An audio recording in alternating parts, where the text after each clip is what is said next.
ഇങ്ങനെ ഉണ്ടക്കണ്ണം വെച്ച് നോക്കുകയൊന്നും വേണ്ട. ഇതൊരു പ്രപ്പോസലായി കൂട്ടുകയും വേണ്ട. എൻ്റെ വീട്ടിൽ കല്യാണം നോക്കുന്നുണ്ട്. തൻ്റെ പ്രൊഫൈൽ ഇന്നലെ സൈറ്റിൽ കണ്ടപ്പോൾ തൊട്ട് എൻ്റെ മനസ്സിൽ തോന്നിയ ഒരു തോന്നലാണ്. എന്തായാലും താനും സിംഗിളാണ്, ഞാനും സിംഗിളാണ്. ആരോടും തോന്നാത്തൊരു സ്പെഷ്യൽ ഫ്രണ്ട്ഷിപ്പ് നമ്മുടെ ഇടയിലുണ്ട് എന്ന് എനിക്ക് തോന്നിയിട്ടുണ്ട്. So I just asked you if you are okay. I am ready to marry you. ഇനി തൻ്റെ ആൻസർ നോ ആണെങ്കിലും എനിക്ക് പ്രശ്നമില്ല. ഞാനിവിടെ ഒരു പ്രണയത്തിൻ്റെ പുറത്ത് ചോദിക്കുന്ന ചോദ്യമല്ല. എന്തോ ഒരു ഇഷ്ടം അല്ലെങ്കിൽ താല്പര്യം തന്നോട് തോന്നിയിട്ടുണ്ട്. അതുപോലെ തന്നെ ഒരേപോലെ ചേർച്ചയുള്ള സ്വഭാവക്കാരാണ് നമ്മൾ എന്നും തോന്നി. അതുകൊണ്ട് ചോദിച്ചു. സിജു പറഞ്ഞതും അവൾ അവനെ തന്നെ നോക്കി. എത്ര സിമ്പിളായിട്ടാണ് ഒരു കാര്യം ഡോക്ടർ അവതരിപ്പിച്ചത്. വളരെ പക്വതയോടെ ബഹുമാനത്തോടെയുള്ള ചോദ്യം. സാർ, ശരിക്കും എൻ്റെ പെണ്ണുകാണലാണ് ഈ ഞായറാഴ്ച. നാളെ വൈകുന്നേരം ഞാൻ ട്രെയിൻ കയറും. പിന്നെ ദീപാവലി പ്രോഗ്രാമിൻ്റെ അന്നേ വരികയുള്ളൂ. ഈ ഞായറാഴ്ച എൻ്റെ ഒഫീഷ്യൽ പെണ്ണുകാണലാണ്. അവൾ ചിരിച്ചുകൊണ്ട് പറഞ്ഞതും അവൻ ഞെട്ടലോടെ അവളെ നോക്കി. സോറി, താനപ്പോൾ ബുക്ക്ഡായിരുന്നു അല്ലേ? ഞാൻ അറിഞ്ഞില്ല. Anyway congratulation rose. ഏകദേശം ഉറപ്പിച്ച മട്ടിലായാൽ ട്രീറ്റ് വേണം, സിജോ ചിരിച്ചുകൊണ്ട് പറഞ്ഞു. ഇപ്രാവശ്യം ഇത് ഉറപ്പിക്കുമെന്നാണ് തോന്നുന്നത്, അവൾ ചിരിച്ചുകൊണ്ട് പറഞ്ഞു. ഞാൻ കുറച്ച് വൈകിപ്പോയല്ലോ, അവൻ തമാശ രൂപേണ പറഞ്ഞത്. അവൾ അവനെ നോക്കി ചിരിച്ചു. അതിനുശേഷം പിന്നെയും കുറച്ച് സംസാരിച്ച ശേഷമാണ് അവർ ഫുഡ് കോർട്ടിൽ നിന്നും ടെക്സ്റ്റൈലിലേക്ക് പോയത്. സിജോ ഡോക്ടറിൻ്റെ പെരുമാറ്റം അവൾക്ക് ഒരുപാട് ഇഷ്ടപ്പെട്ടു. വളരെ കാഷ്വലായി സംസാരിക്കുന്ന അവൻ്റെ രീതിയാണ് അവൻ്റെ ഹൈലൈറ്റ്. താൻ കമ്മിറ്റഡ് ആണ് എന്ന് പറഞ്ഞപ്പോൾ പോലും മുഖത്തിന് പ്രത്യേകിച്ചൊരു ഭാവവ്യത്യാസമൊന്നുമില്ല. ശരിക്കും ഒരു കൂളായ മനുഷ്യൻ, അവൾ മനസ്സിൽ ചിന്തിച്ചു. ടെക്സ്റ്റൈലിനുള്ളിൽ അനിയത്തിക്കുള്ള ഡ്രസ്സ് എടുത്ത് പാക്ക് ചെയ്തിറങ്ങുമ്പോഴാണ് സിജോയും റോസും അമീറിൻ്റെ ലിയാനയുടെ മുന്നിൽപ്പെട്ടത്. അവർ ഓപ്പോസിറ്റ് ഷോപ്പിൽ നിന്ന് ഇറങ്ങി. തമ്മിൽ പരസ്പരം കണ്ടപ്പോൾ രണ്ടുപേരും ഒന്ന് ഞെട്ടിപ്പോയി. നിങ്ങൾ എന്താ ഇവിടെ? ലിയ ചോദിച്ചു. ഇതേ ചോദ്യം തന്നെ ഞങ്ങൾ ചോദിച്ചാലോ? സിജോ കുസൃതിയോടെ ചോദിച്ചു. ഒന്നുമില്ല സിജോ, കുറച്ച് ഗ്രോസറീസ് വാങ്ങാനുണ്ടായിരുന്നു. പിന്നെ എന്നും ഡ്യൂട്ടിയല്ലേ? ഞാനും ലിയയും ഒരു ചേഞ്ചിന് വന്നതാ. ഡ്യൂട്ടി കഴിഞ്ഞ് നേരെ ഇങ്ങോട്ട് പോന്നു. അമീർ അവന് നേരെ മറുപടി കൊടുത്തു. ഞങ്ങളും നേരെ ഹോസ്പിറ്റലിൽ നിന്ന് ഇങ്ങോട്ടാണ് വന്നത്. എൻ്റെ അനിയത്തിയുടെ ബർത്ത്ഡേ ആണ്. ഒരു സർപ്രൈസ് ഗിഫ്റ്റ് വാങ്ങിക്കൊടുക്കാൻ വേണ്ടി റോസിൻ്റെ കൂടെ വിളിച്ചു, സിജോ പറഞ്ഞു. ഓഹോ, കഴിച്ചോ നിങ്ങൾ? നമുക്കൊരു ചായ കുടിക്കാമല്ലേ? അവൾ ചോദിച്ചു. ഞങ്ങളിപ്പോൾ കഴിച്ചിട്ടാണ് ഡോക്ടർ വന്നത്. നിങ്ങൾ രണ്ടാളും കഴിച്ചോളൂ. ഞങ്ങൾ ഫുഡ് കോർട്ടിൽ നിന്ന് ഇറങ്ങിയിട്ട് ഒരു 2 മണിക്കൂർ പോലും ആയിട്ടുണ്ടായില്ല. റോസ് വേഗം അവിടെ നിന്ന് ഒഴിഞ്ഞു പോകാൻ വേണ്ടി അങ്ങനെ പറഞ്ഞു. സാരമില്ല, എന്നാൽ നിങ്ങൾ കണ്ട സ്ഥിതിക്ക് ഒരു ചായ വാങ്ങാതെ എങ്ങനെ പോകുക? അമീർ ഇടയിൽ കയറി പറഞ്ഞ് അവളെ ഒരു അർത്ഥം വെച്ച് നോക്കി. റോസ് വേഗം തലതാഴ്ത്തി നിന്നു. എന്തായാലും ഇത് വിളിച്ചതല്ലേ, ഒരു ചായയാവാം അല്ലേ റോസ്? സിജു പറഞ്ഞുകൊണ്ട് ഫുഡ് കോർട്ട് ലക്ഷ്യമാക്കി നടന്നു. പിന്നാലെ അവളും. എസ്കലേറ്ററിൽ കയറാൻ ശ്രമിച്ചപ്പോൾ അവൾക്ക് പേടി തോന്നി. ഞാൻ ലിഫ്റ്റിൽ കയറി വരാം, റോസ് പേടിയോടെ പറഞ്ഞു. എസ്കലേറ്ററിലെ പേടി ഇപ്പോഴുമുണ്ടോ? ലിയാന ചോദിച്ചു. എനിക്ക് ലിഫ്റ്റാണ് കംഫർട്ടബിൾ. പണ്ടൊരു ആൻറ്റി എസ്കലേറ്ററിൽ നിന്ന് വീഴുന്നത് കൺമുമ്പിൽ കണ്ട ശേഷം എനിക്കിത് ട്രോമയാണ്. എനിക്ക് പേടിയാവും, റോസ് പറഞ്ഞു. താൻ വാടോ, ഞാനില്ലേ കൂടെ, സിജു ചിരിച്ചുകൊണ്ട് പറഞ്ഞ് അവൾ കൈപിടിക്കാൻ നോക്കിയതും ദേഷ്യത്തിൽ ഇടയിൽ കയറി അവളുടെ കൈപിടിച്ചു വലിച്ചു. ഇങ്ങോട്ട് വാടി, നിന്റെ പേടി മാറ്റാൻ പറ്റുമോ നോക്കട്ടെ, അവൻ ഗൗരവത്തിൽ പറഞ്ഞതും സിജോയും ലിയാനയും പരസ്പരം നോക്കി. റോസിൻ്റെ കൈപിടിച്ച് അവൻ എസ്കലേറ്റർ കയറി. അവൾക്ക് നാണക്കേട് തോന്നി. സിജോ സംശയത്തോടെ അവനെ നോക്കി. ഇവർ മുമ്പേ പരിചയമുള്ളവർ ആണെന്നറിയാം. പക്ഷേ അമ്മി ഡോക്ടർ ആവശ്യത്തിൽ കൂടുതൽ സ്വാതന്ത്ര്യം എടുക്കുന്ന പോലെ എവിടെയോ ഒരു പോസസീവ്നെസ് അവന് ഫീൽ ചെയ്തു. അമ്മയ്ക്ക് പിന്നെ എപ്പോഴും റോസ് സിസ്റ്ററിനെ കണ്ടാൽ അപ്പോൾ തമാശയ്ക്ക് വട്ട് കളിപ്പിക്കും. അവർ പണ്ട് ഫ്രണ്ട്സ് അല്ലേ? ലിയാന സിജോയുടെ സംശയമുള്ള മുഖം കണ്ട് അവൻ തെറ്റിദ്ധരിക്കാതിരിക്കാൻ വേണ്ടി അങ്ങനെ പറഞ്ഞൊപ്പിച്ചു. സിജോയുടെ സംശയമൊന്നും മാറിയില്ലെങ്കിലും അവൻ വെറുതെ അതിനൊന്ന് തലയാട്ടി. ഫുഡ് കോർട്ടിൽ അവൻ്റെ അടുത്ത് തന്നെ അവൻ പിടിച്ചിരുത്തി അവളെ. അമീറിൻ്റെ മുഖം കടന്നൽ കൊത്തിയ പോലെയുണ്ട്. പൊതുവെ തൂവെള്ള നിറത്തിലുള്ള ചെറുക്കൻ ഇന്നിതാ ചുവന്നിരിക്കുന്നു. സ്ട്രെസ്ഡാണ് അവനെന്ന് കാണുന്നവർക്ക് വേഗം മനസ്സിലാവും. ചായ വാങ്ങി കുടിക്കുന്നുണ്ട് എങ്കിലും അമീറും റോസും കാര്യമായി സംസാരിക്കുന്നില്ല. സിജോ ചോദിക്കുന്ന ചോദ്യത്തിന് 1-2 വാക്കിൽ മറുപടി പറയുന്നുണ്ട് എന്നല്ലാതെ അമീർ കാര്യമായിട്ട് അവനെ മൈൻഡ് ചെയ്യുന്നില്ല. അത് സിജോയ്ക്കും തോന്നി. ഞങ്ങൾ എന്നാൽ പോകട്ടെ? സിജോ ചോദിച്ചു. എടോ, താൻ എന്നാൽ ലിയാനെ ഹോസ്റ്റലിൽ കൊണ്ടാക്കുമോ? ഹോസ്റ്റലിൽ ടൈം ലിമിറ്റ് ഉണ്ട്. 9 മണിക്ക് ശേഷം ഹോസ്റ്റലിൽ കയറാൻ പറ്റില്ല. റോസ് ഫ്ലാറ്റിലല്ലേ? അവളെ ഞാൻ കൊണ്ടാക്കിക്കൊള്ളാം. എനിക്ക് കുറച്ച് സാധനം കൂടി വാങ്ങിക്കാനുണ്ട്. ടൗണിൻ്റെ ഉൾഭാഗത്തുള്ള സ്ട്രീറ്റിലാണ്.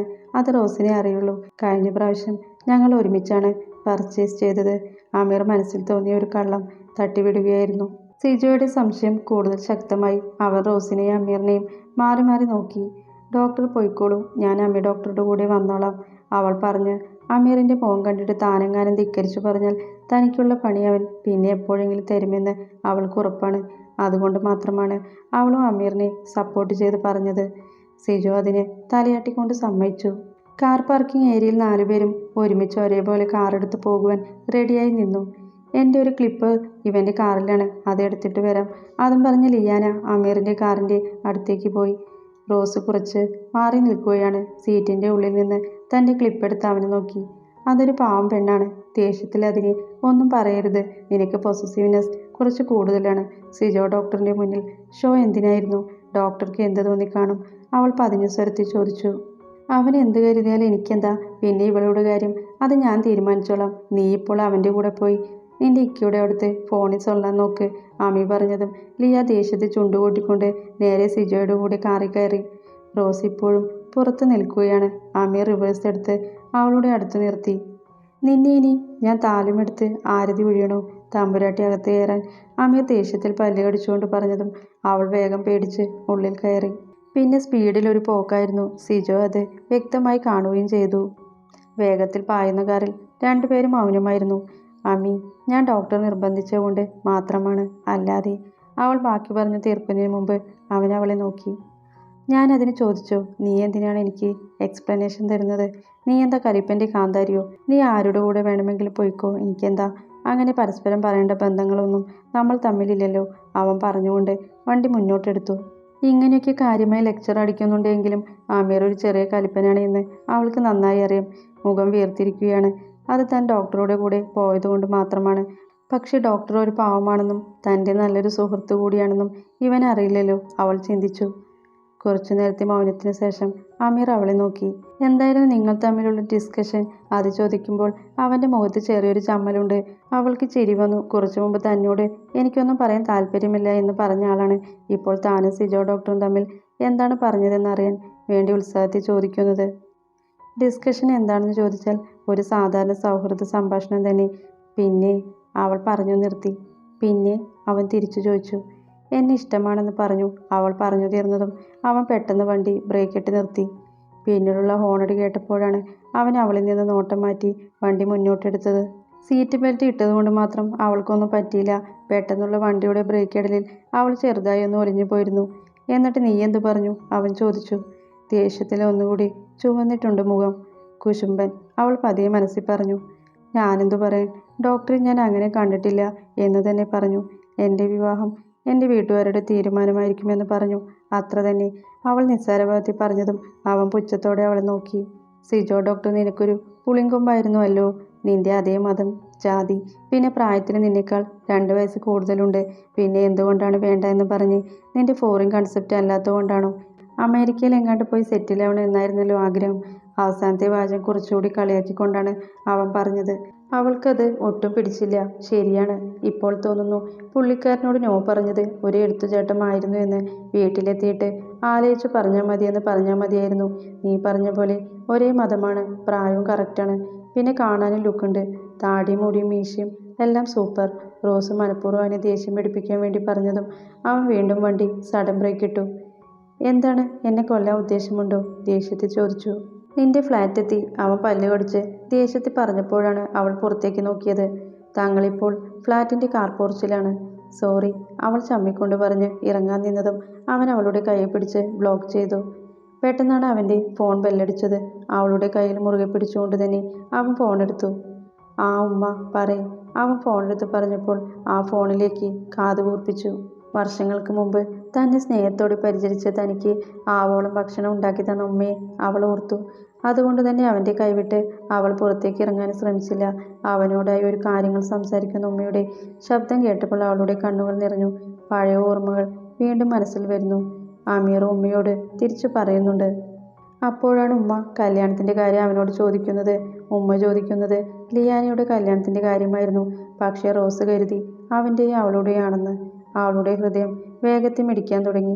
അവളുടെ മിന്നിമായുന്ന മുഖഭാവങ്ങൾ ആസ്വദിച്ചുകൊണ്ട് തന്നെ അമീർ അവളെ നോക്കി കള്ളം പറയാൻ തുടങ്ങി. അടുത്ത മാസം തന്നെ ഡേറ്റ് ഉറപ്പിച്ച ഉമ്മ. ഞാനും അവളെ ലീവെടുത്ത് വരാം. അവൾ എന്തായാലും നേരത്തെ ലീവെടുക്കും. മണവാട്ടിയല്ലേ, എന്നെപ്പോലെ ഒരാഴ്ച മുമ്പേ വന്നാൽ പോരല്ലോ. റോസിനെ കേൾപ്പിക്കാൻ വേണ്ടി മനഃപൂർവ്വം കുത്തിക്കൊണ്ടാണ് അവൻ സംസാരിക്കുന്നത്. ഇതുകൂടി കേട്ടപ്പോൾ റോസ് ഉറപ്പിച്ച് അമ്മി കല്യാണം കഴിക്കാൻ പോവുകയാണെന്ന്. സീറ്റിലിരുന്നു കൊണ്ട് കരയുന്ന പെണ്ണിനെ നോക്കിക്കൊണ്ട് തന്നെ അവൻ ഉമ്മയോടുള്ള സംഭാഷണം നിർത്തിച്ചു. നിന്റെ ആരെങ്കിലും ചത്തോ ഇങ്ങനെ കരയാൻ? അവൻ ഫോൺ കട്ട് ചെയ്ത ശേഷം അവളെ നോക്കി ചോദിച്ചു. അവളൊന്നും മിണ്ടാതെ അവൻ്റെ കൈ വിടുവിക്കാൻ ശ്രമിച്ചു. ചോദിച്ചതിന് മറുപടി പറ, എന്നാലേ വിടുള്ളൂ, അമീർ പറഞ്ഞു. അതിന് ഞാൻ കരഞ്ഞതൊന്നുമല്ല, അവൾ മറുപടി പറഞ്ഞു. പിന്നെന്താ കണ്ണും മൂക്കും ചുവന്നിരിക്കുന്നത്? അവൻ ചോദിച്ചു. അത് അലർജിയാണ്, അവൾ പറഞ്ഞൊപ്പിച്ചു. എന്നാലും അമ്മി, നിന്നെ ഇഷ്ടമാണ്, നിന്നെ പിരിഞ്ഞ് എനിക്ക് ജീവിക്കാൻ പറ്റില്ല എന്ന് തുറന്നു പറയരുത് ഉണ്ടച്ചി. അവൻ മനസ്സിൽ പിറുപിറുത്തുകൊണ്ട് അവളെ ദേഷ്യത്തിൽ നോക്കി. എന്നെ വിടുമോ, എനിക്ക് പോണം, അവൾ പറഞ്ഞു. ഇപ്പോൾ അവളുടെ സ്വരം ഒരു യാചന പോലെയാണ്. അവൻ അവളുടെ കയ്യിൽ പിടിച്ചു വലിച്ചു. ഇപ്പോൾ അവൾ ഒന്ന് മുന്നോട്ട് അവൻ്റെ അടുത്തേക്ക് നീങ്ങി. അവളുടെ ഹാൻഡ് ബാഗ് നിലത്തേക്ക് വീണു. അതിൽ നിന്നും കുറച്ച് സാധനങ്ങൾ ചിന്നിച്ചിതറി. അവൾ ഭീതിയോടെ അവനെ നോക്കി. എന്നെക്കാൾ ലുക്കുണ്ടോ അവൻ? അവൻ മുഖം അടുപ്പിച്ചുകൊണ്ട് ചോദിച്ചു. എന്ത്? അവൾ അന്തം വിട്ടുകൊണ്ട് ചോദിച്ചു. പറ, നിനക്ക് അവൻ്റെ അത്ര താടിയുള്ളവരാണ് ഇഷ്ടം? എന്നെപ്പോലെ കുറ്റിത്താടിയുള്ളവരെ പറ്റില്ലേ? ചെറിയ കുശുമ്പ് കലർന്ന സ്വരത്തിൽ അവൻ ചോദിച്ചതും അവൾക്ക് എന്ത് മറുപടി പറയണം എന്നറിഞ്ഞില്ല. അവനെ തന്നെ ഇമ വെട്ടാതെ നോക്കി അവൾ. കൺമഷി പടർന്ന കണ്ണും വിടർന്ന ചുണ്ടിലേക്കും അവൻ കൊതിയോടെ നോക്കി. അവൾ ശ്വാസം എടുക്കുന്നത് ഇപ്പോൾ തൻ്റെ മുഖത്തേക്കാണ്. അതുപോലും തനിക്ക് ഇപ്പോൾ ഒരു ലഹരിയായിരിക്കുന്നു. പ്രണയം ശരിക്കും ഒരാണിനെ ഭ്രാന്തനാക്കുമെന്ന് പറയുന്നത് എത്ര ശരിയാണ്? അവൻ തള്ളവിരൽ കൊണ്ട് അവളുടെ കീച്ചുണ്ട് ഞെരടി. അവൾ കണ്ണടച്ചു. അമ്മി അടുത്തു നിൽക്കുമ്പോൾ തലച്ചോർ പ്രവർത്തിക്കില്ല. മനസ്സ് വേറെ എന്തോ ആഗ്രഹിക്കുന്നുണ്ട്. തൻ്റെ കയ്യിൽ പിടിച്ച് മുഖത്തോട് അടുപ്പിച്ചു നിൽക്കുന്ന ചെക്കനെ പണ്ടത്തെ റോസാണെങ്കിൽ ഇപ്പോൾ ചുംബിച്ചു തളർത്തിയേനെ. ഇന്നതിന് ധൈര്യമില്ല. മാർദ്ദവമുള്ള ചുണ്ടിൽ ഞെരടിയതും അമ്മി അതിനെ ചുംബിച്ചാലോ എന്ന് കരുതി. നോ അമ്മി, നീ ചുംബിച്ചാൽ ഇപ്പോൾ നിന്റെ സെൽഫ് റെസ്പെക്റ്റ് പോകും. അവൾ നിന്റെ പിന്നാലെ വരണം. പണ്ട് അവൾ പിന്നാലെ വന്നതുപോലെ. അല്ലെങ്കിൽ നീ വെറും ഒരു പേഴനാണെന്ന് അവൾ കരുതും. മനസ്സില്ലാ മനസ്സോടെ അമ്മി അവളുടെ അടുത്തു നിന്നും മുഖമെടുത്തു. അവൾ കണ്ണടച്ചു തന്നെ ഇരിക്കുകയാണ്. അമ്മയ്ക്കൊന്നും ചെയ്യാതെ വിടാനും തോന്നുന്നില്ല. അവൻ അവളുടെ തെളിഞ്ഞു കാണുന്ന കഴുത്തിലൊരു കടി കൊടുത്താലോ എന്ന് വരെ ചിന്തിച്ചു. അവസാനം അവൻ പിന്മാറി. ഡി, ആരെ വശീകരിക്കാനാണ് ഇങ്ങനെ കണ്ണുമടച്ചിരിക്കുന്നത്? ഞാൻ നിന്നെ കയറി കിസ് ചെയ്യാനൊന്നും പോണില്ല. അവൻ വീണ്ടും ജാടയിട്ടു. അവൾ കണ്ണു തുറന്നു. അവൾക്ക് പെട്ടെന്നെന്തോ ചമ്മൽ തോന്നി. പൊയ്ക്കോ, അവൻ ഗൗരവത്തിൽ പറഞ്ഞു. അവൾ വേഗം ബാഗെടുത്ത് പോകാൻ നിന്നപ്പോഴാണ് നിലത്ത് വീണ ഫോണും ചാർജർ അടക്കം സാധനങ്ങൾ കാണുന്നത്. പെട്ടെന്ന് തന്നെ എല്ലാം പെറുക്കിയെടുക്കാൻ തുടങ്ങി. അവനും അവൾക്ക് ഓരോന്ന് എടുത്തു കൊടുത്തു. ഇതെന്താ, ആക്രി കടയോ? പലചരക്ക് ബിൽ വരെ ഉണ്ടല്ലോ, അവൻ കളിയാക്കി പറഞ്ഞുകൊണ്ട് അവൾക്ക് നേരെ നീട്ടി.